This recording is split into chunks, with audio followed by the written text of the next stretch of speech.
Okay, so now I'm ready to taste the soup. Some corn, some chicken, and some herb.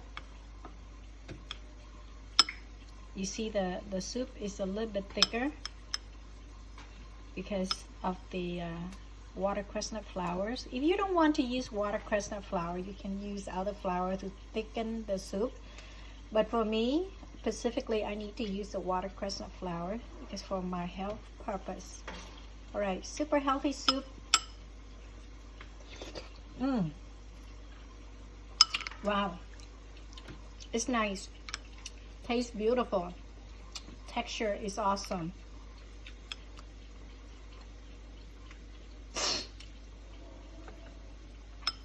Okay guys, so that's it for this video. I hope you like the content so